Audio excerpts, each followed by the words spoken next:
Welcome to MRL. In this learning session, we will learn about Pythagoras Theorem and its relation.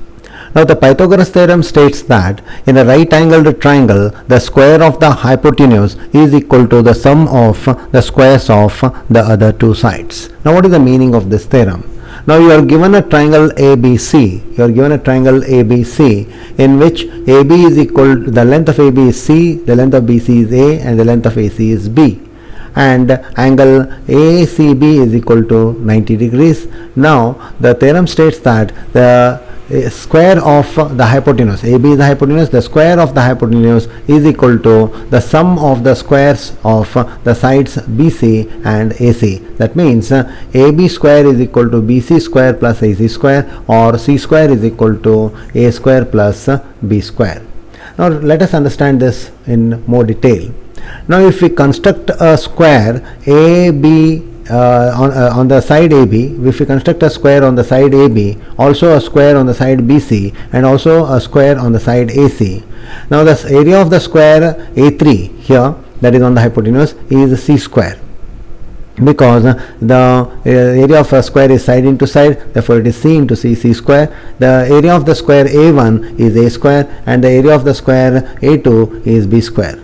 Now if you find add the areas of the square A1 and square A2, that will be equal to the area of the square A3. That means the square on the hypotenuse, which is A3, is equal to the sum of the areas of the squares on the other two sides, that is A1 and A2, and therefore A3 is equal to A1 plus A2, or C square is equal to A square plus B square, and that is what is the Pythagoras relation and the Pythagoras theorem. Now we have to understand what are Pythagorean triplets. Now Pythagorean triplets means a group of three numbers. Triplet is a group of three numbers. A group of three numbers which satisfy the Pythagoras relation are known as Pythagorean triplets. Now 3, 4, 5 is a Pythagorean triplet, because when I square 3 I get 9, when I square 4 I get 16, when I square 5 I get 25, and 25 is equal to 9 plus 16, 25 is equal to 25. That means LHS is equal to RHS, which 100% satisfies the Pythagoras relation. C square is equal to A square plus B square, and therefore 3, 4, 5 is a triplet. It's a Pythagorean triplet because it satisfies the Pythagoras relation. Now how do we find the Pythagorean triplets? The Pythagorean triplets can be found out by the relation 2m, m square plus 1 and m square minus 1. That means 2m will give us one number, m square plus 1 will give a second number, m square minus 1 will give the third number, but only the condition is that the value of m should be greater than 1. Now let us take one example. Now if m is equal to 2, m is equal to 2, then 2m is equal to 2 into 2 is equal to 4, m square plus 1 is equal to 5, m square minus 1 is equal to 3. So we get a group 3, 4, 5, which is a Pythagorean triplet.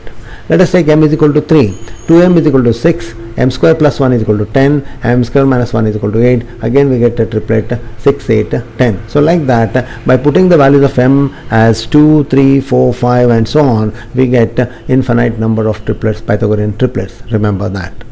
Now the converse of Pythagoras theorem.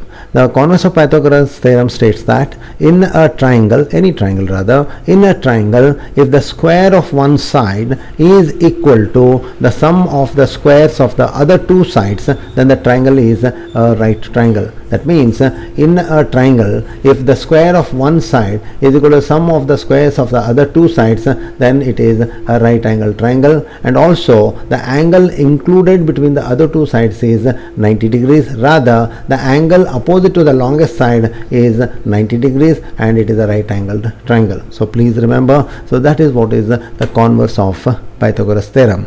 The proof of the converse of Pythagoras theorem, or the proof of Pythagoras theorem, or geometrical proof of Pythagoras theorem, or the converse of Pythagoras theorem can be understood. We will learn about this in your higher classes, that is in your 10th CBSE syllabus, which I will be discussing in the 10th CBSE syllabus of geometry. Okay, please remember these basics and try to use them in your calculations in geometry. Thank you.